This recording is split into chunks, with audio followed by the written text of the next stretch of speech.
He was the most famous human being on earth, a boy who surrendered his childhood to music, and a man the world spent 30 years trying to destroy.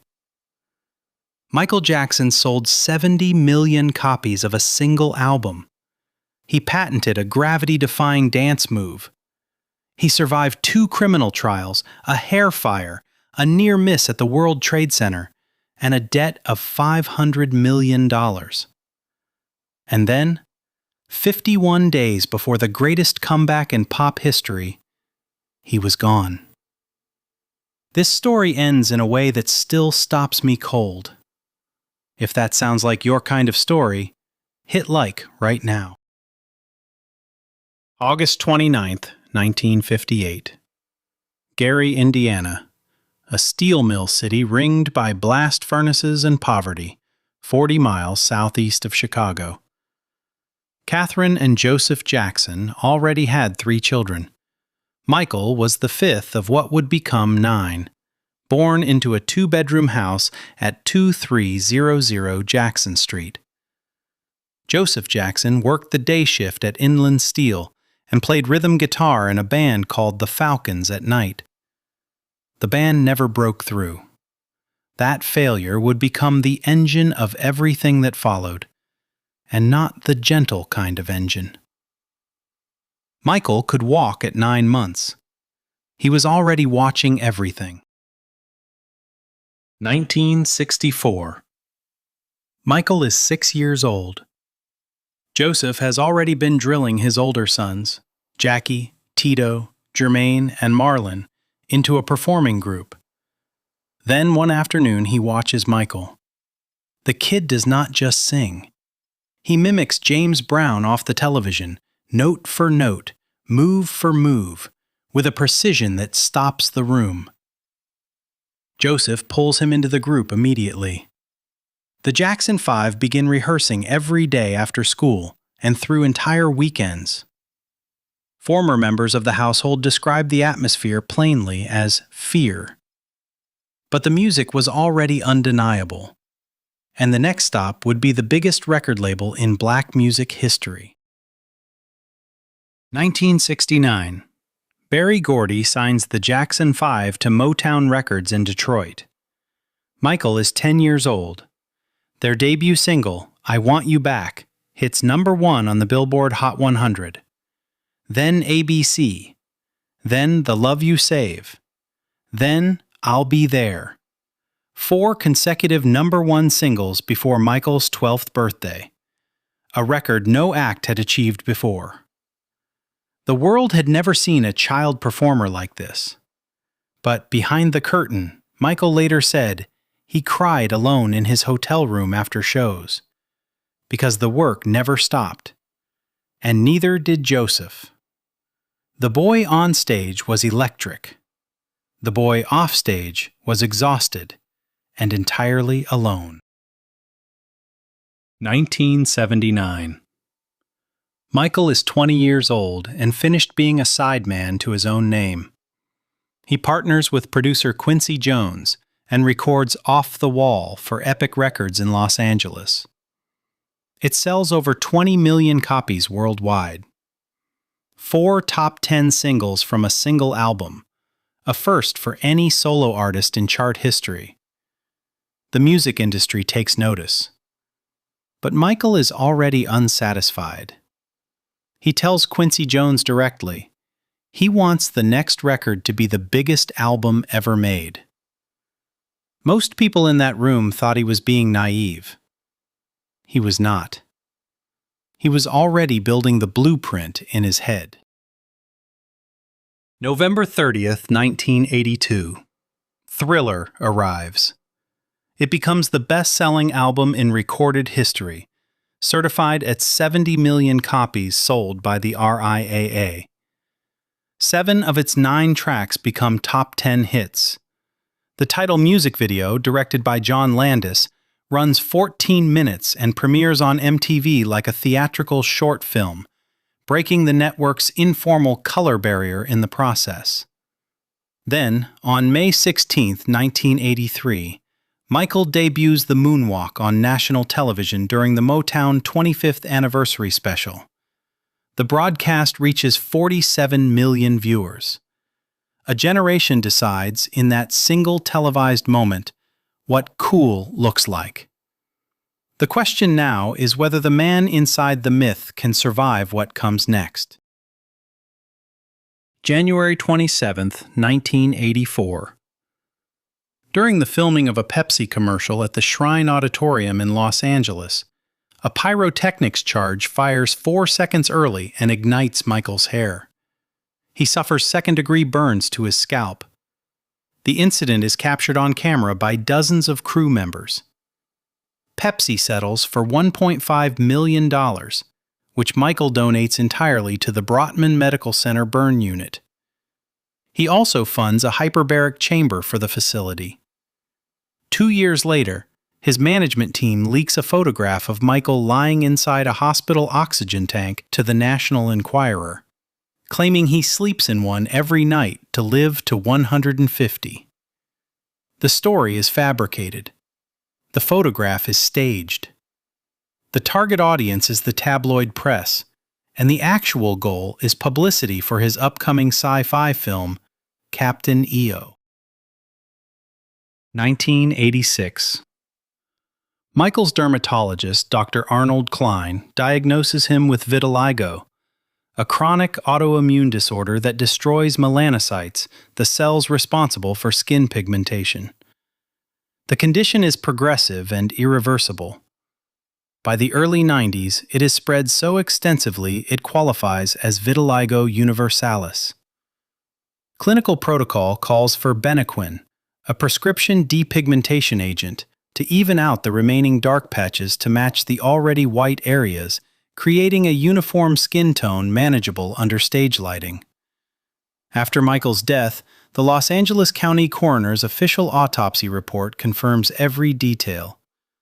Focal depigmentation across 5 distinct areas of his body, reduced melanocyte presence, and a tube of Benequin, 20% among his medical effects.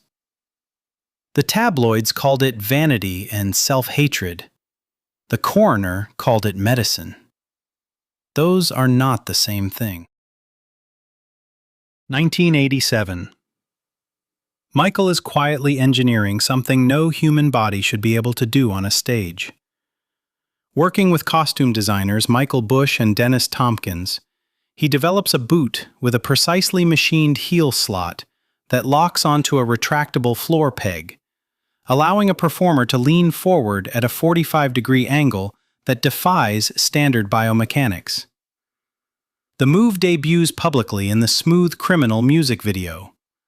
On October 26, 1993, the United States Patent Office issues patent number 5255452 for the anti-gravity lean apparatus. The King of Pop had not just invented a dance move, he had patented a piece of physics. 1988. Michael purchases a 2,700-acre property in Los Olivos, California, for approximately $17 million. He names it Neverland Ranch, after J.M. Barrie's island where children never grow old. He builds a private zoo, a full fairground, a movie theater, and a steam train that circles the grounds. Bubbles the chimpanzee, adopted from a Texas research facility in 1983, lives there. The press frames it as the behavior of a man unmoored from reality.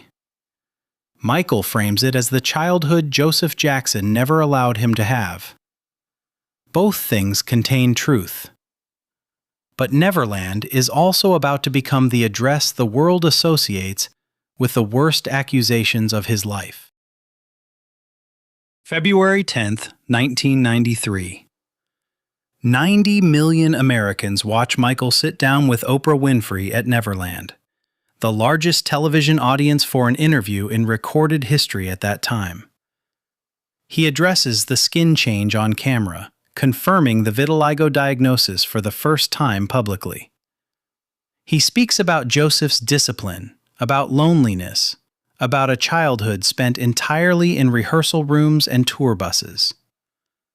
When Oprah raises the rumor that he paid $1 million to acquire the skeleton of Joseph Merrick, the Elephant Man, Michael laughs and says, "Where am I going to put some bones?" His own PR man, Frank DeLeo, had planted that story in the tabloids himself, to build an aura of gothic mystique. Michael had never made the offer. The myth was a product. The man was something else entirely. The same year, everything fractures. In August of 1993, Jordan Chandler's family accuses Michael of child sexual abuse.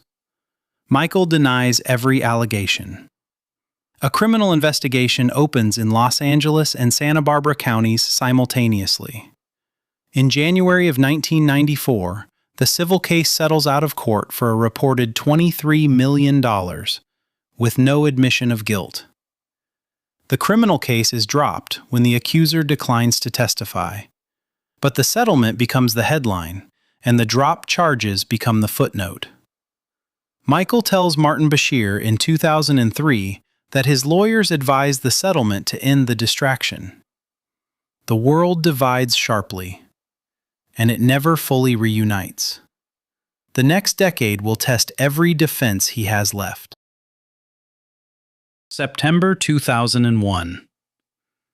Michael headlines his 30th anniversary celebration concerts at Madison Square Garden on September 7th and September 10th. On the morning of September 11th, he is scheduled to attend a business meeting at a high-level suite inside the World Trade Center, to return a $2 million watch and a diamond necklace used during the performances. He never arrives.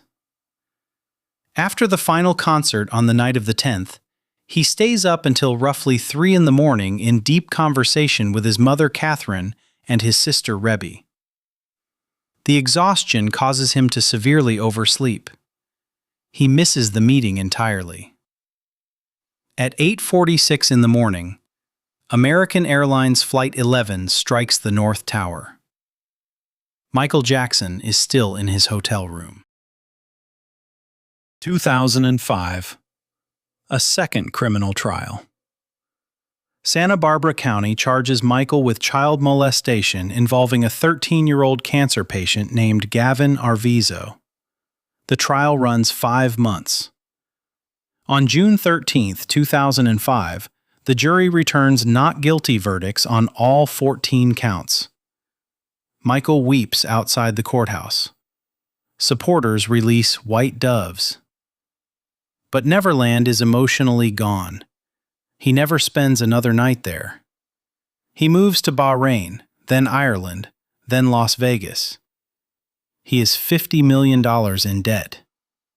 The catalog is leveraged. The empire is cracking from the inside, and the only thing that might save it is a comeback no one is certain he can physically deliver. March 5, 2009. Michael walks onto a stage at the O2 Arena in London and announces 50 comeback concerts titled, "This Is It." Tickets sell out in hours. Demand is so intense the run is extended to 50 shows. He is rehearsing daily at the Staples Center in Los Angeles. Colleagues who saw those rehearsals say he looks sharp, focused, and fully present. But behind the scenes, his personal physician, Dr. Conrad Murray, is administering propofol, a surgical anesthetic used in operating theaters, intravenously each night to help him sleep. On June 25, 2009, at his rented mansion in Holmby Hills, Michael Jackson's heart stops. He is 50 years old. 51 days before the first concert. He died $500 million in debt. Within a decade, estate executors John Branca and John McClane had reversed that entirely, completing a $750 million acquisition of the Sony ATV music catalog and turning a deficit into one of the most valuable entertainment estates in history. His will, written in 2002, splits the estate. 40% to his mother Catherine, 40% divided equally among his 3 children, Prince, Paris, and Biggie, and 20% to children's charities. Upon Catherine's death, her share reverts entirely to the children, consolidating 80% of the estate in their hands. Bubbles the chimpanzee, now 43 years old, lives at the Center for Great Ape Sanctuary in Wauchula, Florida, painting abstracts funded entirely by the Michael Jackson estate. In May of 2026, a biographical film drove 113 million Spotify listeners in a single month. He is still, somehow, everywhere. If you want more stories like this one, subscribe. There are lives just as extraordinary waiting.